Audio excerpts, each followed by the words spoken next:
বন্ধুরা, আজ আমি তোমাদের একটি আশ্চর্য কথা বলবো। প্রতিদিন, হ্যাঁ, প্রতিদিন ঈশ্বর আমাদের সাথে দেখা করতে আসে, কিন্তু সমস্যা হলো আমরা তাকে চিনতে পারি না। আমরা চোখ মেলে তাকাই, কিন্তু তাকে দেখি না। আমরা কান খোলা রাখি, কিন্তু তার ডাক শুনতে পাই না। কেন এমন হয়? কারণ আমাদের মন সব সময় ব্যস্ত, ব্যস্ত দুশ্চিন্তায়, ব্যস্ত লোভে। মন যতক্ষণ বাইরে দৌড়াচ্ছে, ততক্ষণ বাইরের আলো দেখতে পারি না। যোগানন্দ বলেছিলেন, ঈশ্বর নীরবতার ভাষায় কথা বলেন। তুমি যদি সেই ভাষা না শোনো, তাহলে তার সাথে দেখা হওয়া অসম্ভব। কল্পনা করো, ভোরবেলায় সূর্য উঠেছে। প্রথমে আকাশে হালকা নীল আলো ছড়ায়, পাখিরা ডাকতে শুরু করে, হাওয়া মিষ্টি গন্ধে ভরে ওঠে। এই শান্ত মুহূর্তে ঈশ্বরের উপস্থিত। কিন্তু তুমি যদি মোবাইল স্ক্রল করো, তাহলে সেই সৌন্দর্য মিস করবে। ঈশ্বর কেবল মন্দিরে নন, তিনি হাসছেন প্রতিটি ফুলে, তিনি বইছেন প্রতিটি নদীতে, তিনি কথা বলেন প্রতিটি সদয় কথায়, তিনি হাত বাড়িয়েছেন যখন তুমি কারো সাহায্য করো। তুমি কি কখনো লক্ষ্য করেছো, কোনো সমস্যার হঠাৎ সমাধান এসে যায়? তুমি হয়তো ভাবো এটা কাকতালীয়, কিন্তু যোগানন্দ বলতেন এটা ঈশ্বরের কাজ। তুমি কি জানো, ঈশ্বর তোমার জীবনে প্রতিদিন ছোট ছোট উপহার পাঠান। একটা বন্ধুর হাসি, এক কাপ গরম চা, একটা মন ভালো করা গান, একটা অচেনা মানুষের সাহায্য, সবই তার উপস্থিতির প্রমাণ। সমস্যা হলো আমরা চিনি না।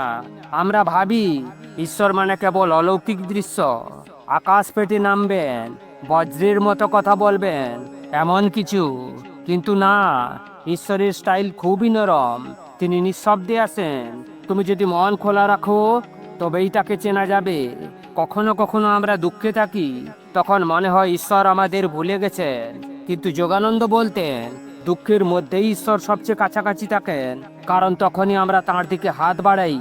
তুমি যখন খুব অসহায়, তুমি যখন কাঁদছো, তুমি যখন বলছো, হে প্রভু আমাদের সাহায্য করো, তখন ঈশ্বর তোমার চোখের জল মুছে দেন। তিনি হয়তো সরাসরি আসেন না, কিন্তু একজন মানুষ, একটি ঘটনা, একটি শব্দের মাধ্যমে মন হালকা করে দেয়। এই দেখো, আজ সকালে তুমি জেগে উঠেছো, এটাই তো এক উপহার। তোমার শ্বাস চলছে, হৃদয় ধুকপুক করছে, এগুলোও ঈশ্বরের উপস্থিতি।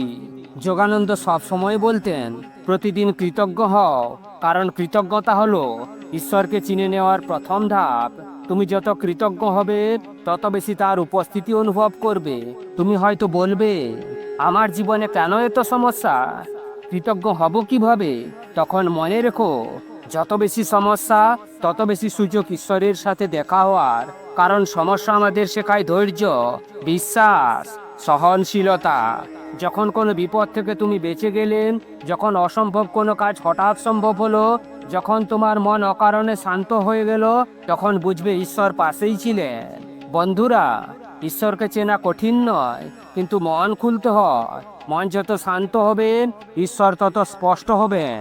যেমন কাদা ভরা পানিতে নিজের মুখ দেখা যায় না, তেমনি দুশ্চিন্তা ভরা মনে ঈশ্বরের প্রতিফলন দেখা যায় না। প্রতিদিন কিছু সময় একা বসো, শ্বাসের শব্দ শোনো, চোখ বন্ধ করো, ভাবো ঈশ্বর এখন তোমার কাছে আছেন। প্রথমে হয়তো কিছুই অনুভব করবে না, কিন্তু ধীরে ধীরে মন ভরে যাবে শান্তিতে। সেই শান্তি হলো তার উপস্থিতির প্রমাণ। যোগানন্দ বলেছিলেন, ঈশ্বরকে দেখার সেরা উপায় হলো ধ্যান। ধ্যান মানে শুধু চুপচাপ বসে থাকা নয়, ধ্যান মানে মনকে ঈশ্বরের দিকে ফিরিয়ে আনা। যতবার মন অন্যদিকে যাবে, ততবার আস্তে আস্তে তাকে স্মরণ করা। এভাবে একদিন তুমি বুঝবে তিনি সবসময় তোমার সাথেই ছিলেন, তোমার নিঃশ্বাসে, তোমার স্পন্দনে, তোমার প্রতিটি ভালোবাসায় ছিলেন। বন্ধুরা, আজ থেকে ঈশ্বরকে চেনার চেষ্টা শুরু করো। চোখ খুলে দেখো তার সৌন্দর্য, কান খোলা রাখো তার নীরব সঙ্গীত শোনার জন্য, হৃদয় খোলা রাখো তার ভালোবাসাকে অনুভব করার জন্য। ঈশ্বর প্রতিদিন দেখা করতে আসেন। প্রশ্ন শুধু একটাই, তুমি কি তাকে চিনতে প্রস্তুত? বন্ধুরা, তিনি আসেন নীরবে, তিনি আসেন ভালোবাসায়, তিনি আসেন ছোট ছোট ঘটনায়। কিন্তু প্রশ্ন হলো, আমরা কিভাবে তাকে প্রতিদিন স্বাগত জানাবো? কিভাবে এমন মন তৈরি করব, যাতে তার উপস্থিতি স্পষ্ট হয়ে ওঠে? যোগানন্দ বলতেন, ঈশ্বরকে দেখার জন্য বড় চোখ নয়, বড় হৃদয় দরকার। বড় চোখ পৃথিবীর দৃশ্য দেখে, বড় হৃদয় ঈশ্বরের রূপ দেখে। প্রথম উপায় হলো কৃতজ্ঞতা অনুশীলন। প্রতিদিন সকালবেলায় ঘুম থেকে উঠে 3টি জিনিস লিখো যার জন্য তুমি কৃতজ্ঞ। সেটা হতে পারে আজ তুমি বেঁচে আছো, সেটা হতে পারে তোমার পরিবার সুস্থ আছে, সেটা হতে পারে আজ আকাশে রোদ উঠেছে। যখন কৃতজ্ঞতা বাড়ে তখন চোখ খুলে যায়। তুমি যদি প্রতিদিন ঈশ্বরের কাজ দেখতে শুরু করো। দ্বিতীয় উপায় অন্যের সেবা। ঈশ্বর প্রতিটি মানুষের ভিতরে আছে। যখন তুমি কারো সাহায্য করো তখন তুমি সরাসরি ঈশ্বরের সেবা করছো। তুমি হয়তো ভাবছো তোমার হাতে তো অনেক টাকা নেই, সাহায্য করব কিভাবে? মনে রেখো, সাহায্যের জন্য টাকার দরকার নেই। একটি হাসি, একটি ভালোবাসার কথা, একটু সময়, এগুলোই সেবা। তৃতীয় উপায় শান্তি অনুশীলন। শান্তি মানে শুধু শব্দহীনতা নয়, শান্তি মানে ভিতরের ঝড়কে থামানো। যখন তুমি রাগ নিয়ন্ত্রণ করো, যখন তুমি তাড়াহুড়া থামিয়ে গভীর শ্বাস নাও, তখন তুমি শান্তির দিকে এগিয়ে যাচ্ছ। শান্ত মানেই ঈশ্বরের কণ্ঠ শোনা যায়। যেমন রাতে তারাগুলো দেখা যায় কিন্তু দিনের কোলাহলে তারাগুলো লুকিয়ে যায়। চতুর্থ উপায় প্রকৃতির সাথে সময় কাটানো। প্রকৃতি হলো ঈশ্বরের হাতে আঁকা ছবি। একটি ফুলের পাপড়ি, একটি নদীর স্রোত, একটি পাখির গান, সবই তাঁর সৃষ্টি।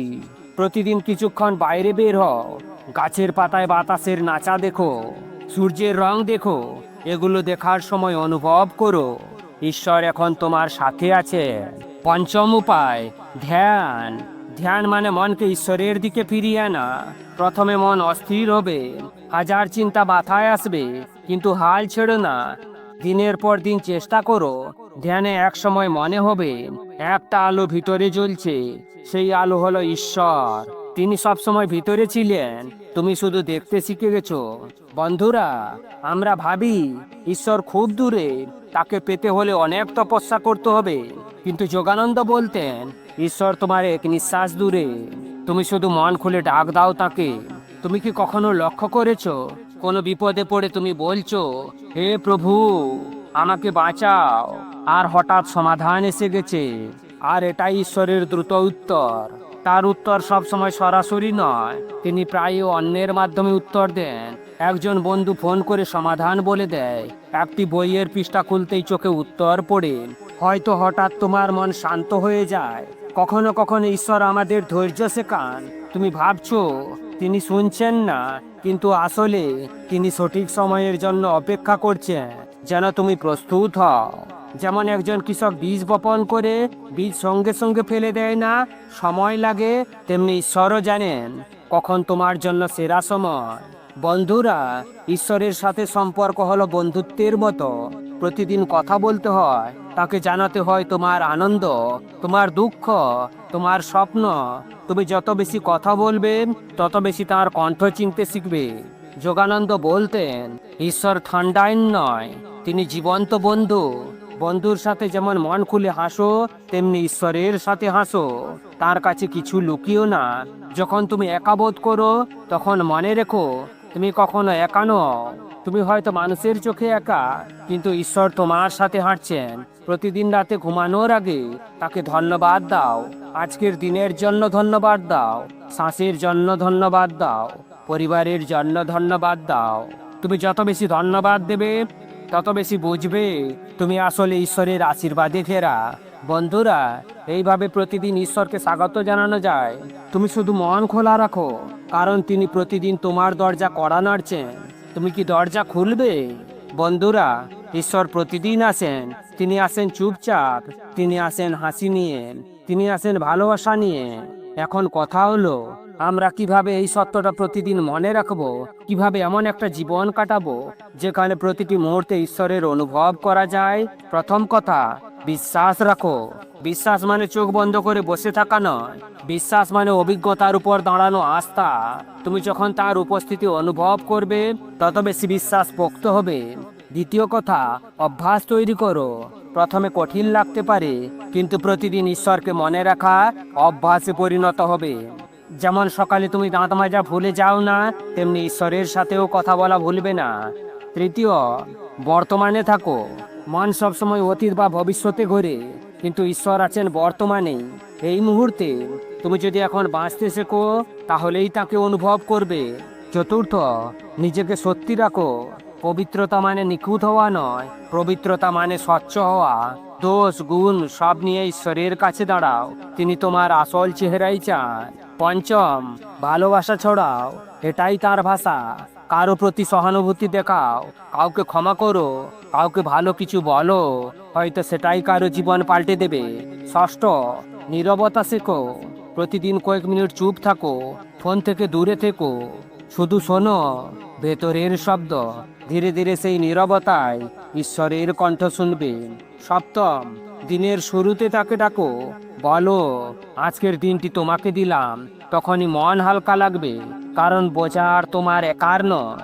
অষ্টম, প্রতিদিন ঈশ্বরের চিহ্ন খুঁজো। কেউ হাসলো, এটা তার উপহার। বৃষ্টি হলো, এটা তার আশীর্বাদ। সমস্যা হলো, এটা তার শিক্ষা। নবম, ক্ষমা করো। রাগ ধরে রাখলে মন ভারী হয়, ভারী মন ঈশ্বরকে দেখতে পায় না। ক্ষমা মানে ভুল মেনে নেওয়া নয়, ক্ষমা মানে নিজেকে মুক্ত করা। দশম, আশা বাঁচিয়ে রাখো। যতই কষ্ট আসুক, বিশ্বাস রাখো তিনি তোমার পক্ষে আছেন। রাতের পরে সকাল আসে, অন্ধকারের পরে আলো আসে। বন্ধুরা, এগুলো শুধু নিয়ম নয়, এগুলো বাঁচার পথ। প্রতিদিন একটু একটু করে চর্চা করো, তোমার জীবন ভরে উঠবে শান্তিতে, ভরে উঠবে ভালোবাসায়। তখন তুমি আর বলবে না ঈশ্বর কোথায়, তুমি বলবে তিনি তো সব সময় আছেন। যোগানন্দ বলতেন, ঈশ্বর দূরে নন, তিনি তোমার হৃদয়ের ভিতরেই লুকিয়ে আছেন। তুমি শুধু দরজা খোলো, আজ থেকেই শুরু করো। সকাল বেলায় ডাকো, রাতে ধন্যবাদ দাও, হাসি দিয়ে স্বাগত জানাও, সেবা দিয়ে ভালোবাসা দেখাও। তুমি দেখবে তিনি প্রতিদিন আসছেন, আর তুমি প্রতিদিন নতুন আলোয় ভরে যাচ্ছ।